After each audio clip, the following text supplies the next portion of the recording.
Okay, good morning class. So today we will be learning the following things as we discuss module number 6 of week number 6. So we will be trying to discuss what is a circle and illustrate the different terms inside a circle and to solve circumference of a circle. So let's begin by defining terms that will be used in this lesson. First is the word circle. So circle is defined as the set of all points in the plane that have the same distance away from the specific point called the center. So the circle is named after its center, and the center of the circle below is a point A. We call this circle a circle A, or in a symbol, circle, then A. Take a look at this example.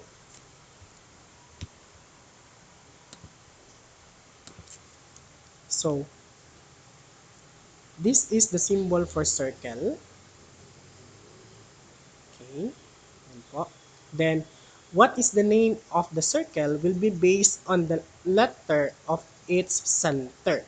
Example, take a look at this one. The center is A, so therefore, this is called circle A. Circle A. Okay, next. Radius. So before we continue, please screenshot and copy this one for your portfolio notebook, especially to those who are enrolled in online class. Okay, next, diameter, or radius rather. It is the line segment whose endpoints are the center and a point on the circle. It is named after using the letter of the center and the point of the circle. Okay, radius po kapag marami. No, radius kapag isa lang pala. Radii po kapag marami. Plural. Okay, so take a look at this example. Galing daw po sa gitna, papunta daw po sa gilid ng circle. For example, this one, point B. So this example is called a radius. So radius A, B. And we cannot do baliktad-baliktad that one like BA. Hindi po yan pwede. So that is a no-no. So we start with the center and a point on the circumference of the circle. Next, from this point A up to this point B, we call this one as radius AB. Next, from this point A to this point C, we call this one as point radius AC. And these three are called radius or radii kasi nga plural sila. Okay? So, screenshot for this lesson. Next, we continue. So, these are the parts of the circle still. So, chord is a line segment whose endpoints are both on a circle. Example, EF and CD. Take a look at this example. When you say chord, the basic requirement for a chord is it started from the end, end point of a circle or any point on the circumference of the circle to any part of the circumference of a circle. For example, point E to point F. Sa dulo si E, sa dulo din si F. Kapag i-connect sila dalawa, you will be creating chord EF. And C connected to D, you will create a chord CD. And the following things are called chords. Okay, next. Pag sinabi mong chord, meron tayong diameter din na tinatawag. Itong diameter naman is a chord that passes through the center of the circle. Okay, so kapag ang chord dumaan sa center, which is point A, ang tawag po niyan diameter. And it is the longest line inside the circle, the diameter. Okay? So, diameter po ang tawag kapag ang isang chord lumampas sa center. Next, kalahati po ng diameter, one half of this diameter is called radius. Tingnan nyo. C at saka A or A at saka C, kalahati po yan siya ng diameter. And that is also an example of a radius. Okay? So, nakuha nyo na? So, continue. Second line. Ang second line naman po, para siyang chord, pero meron siyang arrow at hindi siya nag-end. Example, Take a look at this circle.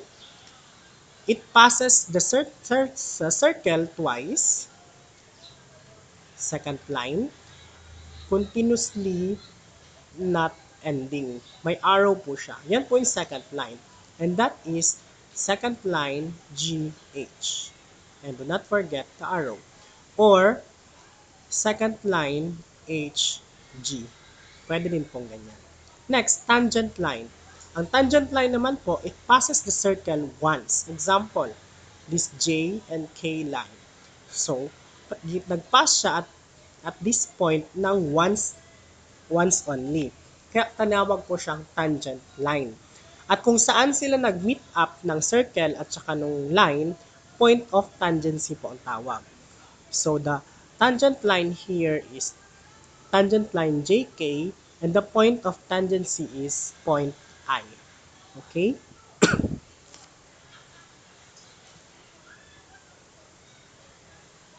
Okay, screenshot muna.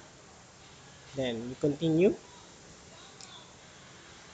Central angle. It is an angle whose vertex is on the center of the circle and whose sides are radii of the circle. So, when you say central angle, these are the angles created by connecting the two radius and the vertex is the center. Example, this is radius AD and radius AB. Nakakreate sila ng angle dito. And that angle formed is the central angle. Allow me to use alpha for this angle. Next, inscribed angle. These are chords or these are angles whose vertex lies on the circle. So, kapag ang dalawang chord nakakonect sa isang point and created an angle, tawag po niyan is an inscribed angle. Okay? So, an angle whose vertex lies on the circle, for example, angle MLN is the inscribed angle in the circle A. So, in this case, figure 3, our angle, central angle here is angle DAB, or we could write that one in other way, BAD. On this case, this is the inscribed angle here is angle MLN or angle NLM. So these are our angles formed in this figure. Please screenshot. Let's proceed to the next one. The circumference of a circle. The circumference of a circle is the distance around the circle, and an arc, it is an arc. An arc is any part of the circle, and there are three types of arcs. So, circumference muna tayo. Pag sinabi mong circumference of a circle, ito yung circle, i-draw ko dito. Sorry for the figure.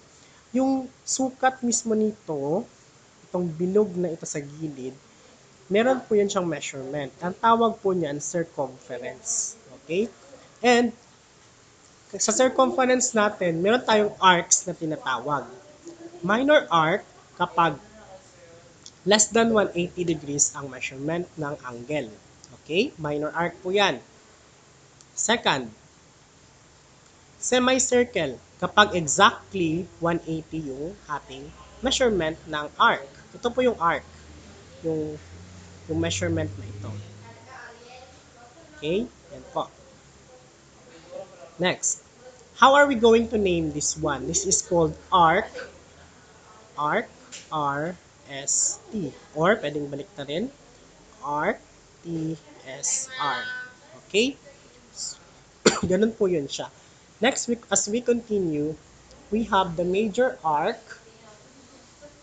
Major arc, it is more than 180 degrees but less than 360 degrees.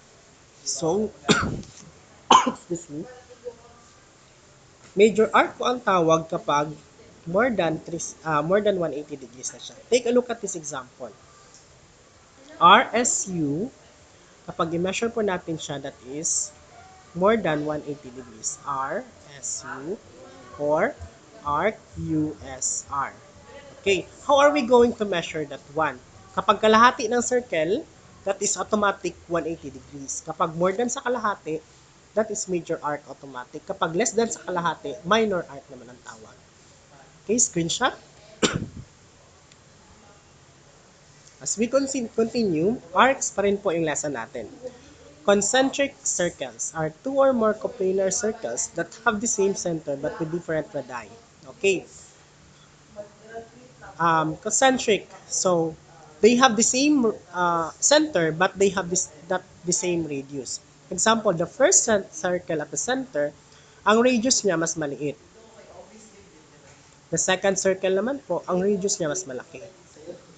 Yun po yung concentric circles. Congruent circle. Ang congruent circle naman po, these are two the same circles with the same measurements of radius and others. Excuse me. In getting the circumference of a circle, we have the following formula. Circumference is equals to 2 pi r, which r is a radius, or circumference is equals to pi d, where d is the diameter. So, that is the formula. Please take note of this, the formula for our circumference. Gagamitin po natin yan later. Okay, let's continue. Screenshot, please. Example, we have the circle. So, saan po yung circle dyan? Again, to name a circle, it is found on the center. The name of the center. So, in this case, our circle for number 1, circle, and the name of the center is K. So, therefore, the answer here is circle K. Number 2, diameter. Okay, diameter is a chord or the longest line inside a circle. Tapos, ang chord niya din po is touches the center. So, saan po dyan ang diameter? Of course, si Q and S. So, the diameter here is QS. Next, number 3. Tatlo ka radius or radii. So, we have KR. Ito po. Next, KQ. Next, KS. Very good. Number 4, tatlong chords. Okay, when you say chord, yan po yung nag-touch ng circle twice. But, nasa loob lang siya ng circle. So, we have chord PL. Next, chord QS. What is the other chord? Yes, that is chord NM. Pero, wag nyo lagyan ng arrow. Bakit hindi lagyan ng arrow? Kasi pag nilagyan nyo ng arrow, hindi na po yan siya chord. Magiging second line na po yan siya. Next, number 5. Tangent line. Tangent line, it touches the circle once. So, that is the line DE. Number 6, second line, it touches the circle twice at meron siyang an ending na arrow. So that is NM. NM. Sorry for that. Next, 7, point of tangency. Saan dyan yung tangent line? Ito po. Ano yung point kung saan sila nag-meet up ng circle? That is point P. So that is the point of tangency. Okay? That is how to answer or to give you an example of these parts of this circle. Okay, let's continue.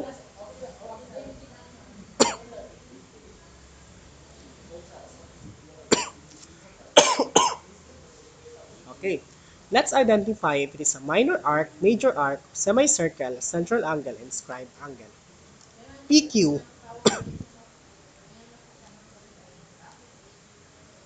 This is PQ. So, that is minor arc because mas maliit siya.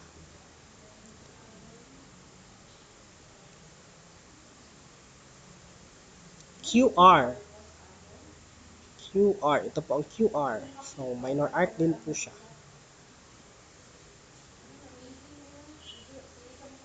QPN. Q, P, N. So, medyo malaki siya. More than 180. So, that is major arc.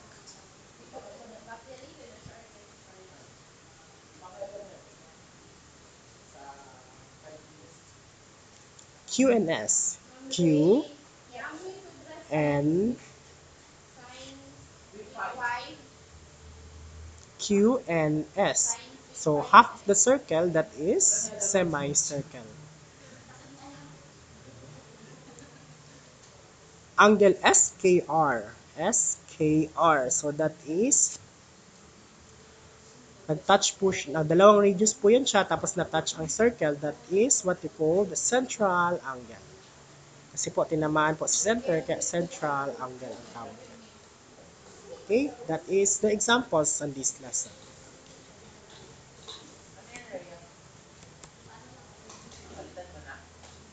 Next, how are we going to find for the circumference of the circle using the formula 2 pi r?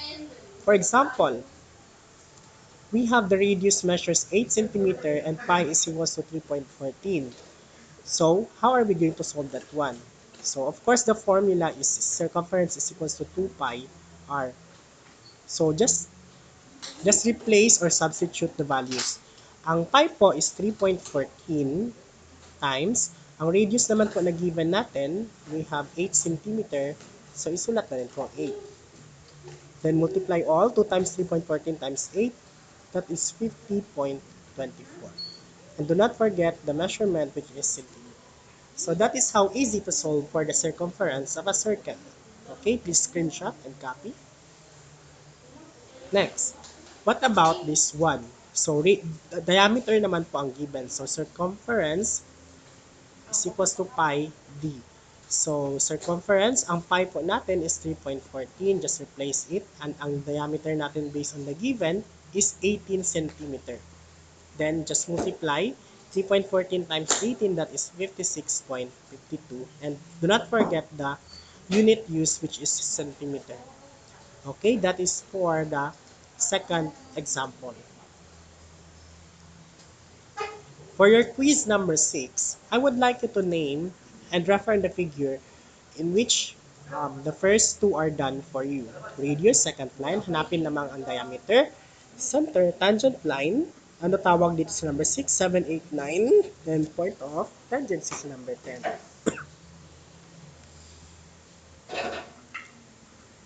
Okay, quiz 6 tayo. That's 20 points all in all. Please screenshot and I would like you to answer that one for 10 minutes. Then be back, then post nyo muna, then sasagutan natin. Okay, let's continue answering. So if you're not yet finished, post for a while, then you check your own paper. For number 3, we have diameter. So the diameter here, forgot, this is point P. Na-erase siya. This is point P. Okay, so again, be honest. Pag hindi pa po nasasagutan, huwag po gayahin ang aking answer. Diameter, we have PM for our answer here. Center, what is the center? Center D. Oops, sorry. Tangent line. Our line here is line LM.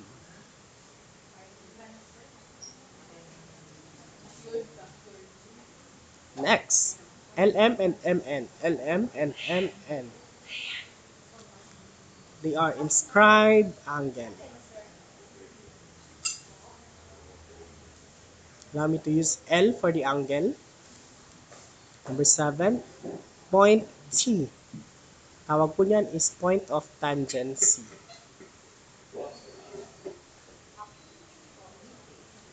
PLM. Ano tawag nito kay P at saka LM? Kalahati po ng circle, so that is, ano tawag niyan?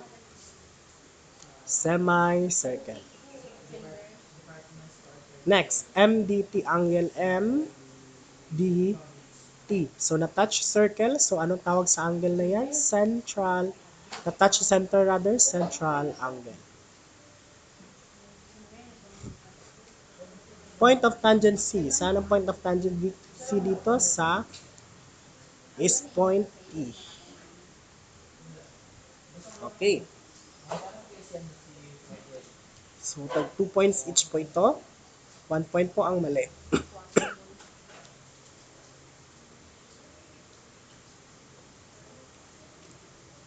So, a total of 16 over 16 plus 4 para maging 20 over 20. This is our quiz number 6. Okay, I hope you got it. Then send your answer and solution with the checking at www.facebook.com/yumang2021. Okay, goodbye everyone. Thank you and God bless.